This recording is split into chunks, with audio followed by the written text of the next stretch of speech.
পিছলা পড়ে গেছে, আমি পিছে ঘুরে তাকায় দেখছি সাওয়াল আমার মা মা করে ডাকছে। আমি পিছে ঘুরে তাকায় দেখছি সাওয়াল নাই, গর্তে থেকে মা মা করে ডাকছে।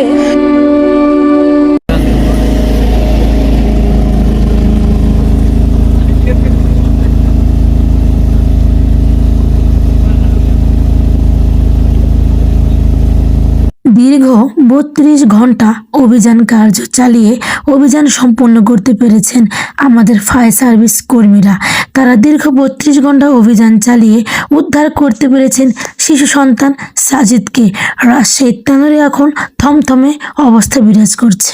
আপনারা দেখতেই পাচ্ছেন খানিকটা অক্ষত, তবে এখনো ধারণা করা যাচ্ছে না বেঁচে আছে কিনা। আপনারা বুঝতে পারছেন যে এত গভীরে ছোট্ট মানে এটা তো ৮ ইঞ্চি এখন হয়ে গিয়েছে ৬ ইঞ্চি, তো এরকম ৮ থেকে ৬ ইঞ্চির একটা সুড়ঙ্গতে অনেক নিচে কতটুকু অক্সিজেন থাকে এটা আপনারা বুঝতে পারছেন। যদিও আমরা মানে ইজেক্টরের মাধ্যমে আমরা মানে ভেন্টিলেশন দিয়ে আমরা অক্সিজেন পৌঁছানোর ব্যবস্থা করেছি, বাট এটা কতটুকুই বা হতে পারে এটা একটা ইস্যু।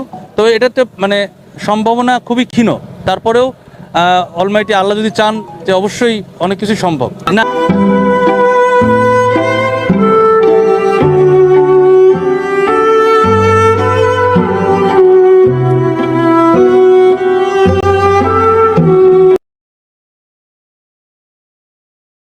বাচ্চাটিকে পাওয়া গেছে, বাচ্চাটিকে পাওয়া গেছে, আমরা দেখতে পাচ্ছি বাচ্চাটিকে পাওয়া গেছে, বাচ্চাটিকে পাওয়া গেছে।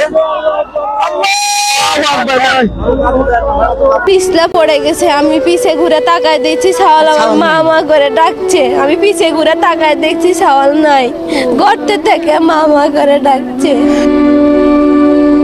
2 সাওয়াল 2 কাকালে তুলিছি, পরে একটা নামাই দিছি, ওকে নামাই দিছি দিয়ে আমি সামনে হেঁটে গেছি। আমার পোলাটা পিছে পিছে যাচ্ছিল, যাতে লাগে পিছলা পড়ে গেছে। আমি পিছে ঘুরে তাকায় দেখছি সাওয়াল আমার মা মা করে ডাকছে। আমি পিছে ঘুরে তাকায় দেখছি সাওয়াল নাই, গর্তে থেকে মা মা করে ডাকছে।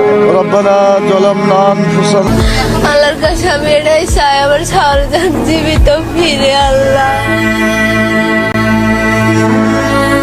কালকে আমার একটু খেয়াল নাই যে বাচ্চা ওখানে পড়ে যাবে, ওটাই খোলা মেলা মানুষে আসা লাড়া ওখানে ঠিকই দেয়া থুইছে, পরে লাড়া দিয়া ওই গর্তটা কেমন হয়ে মানে ইয়ে হয়ে গেছে, পা দিলে যেন ঢুকে যাবে এরকম হয়ে আছে লাড়া।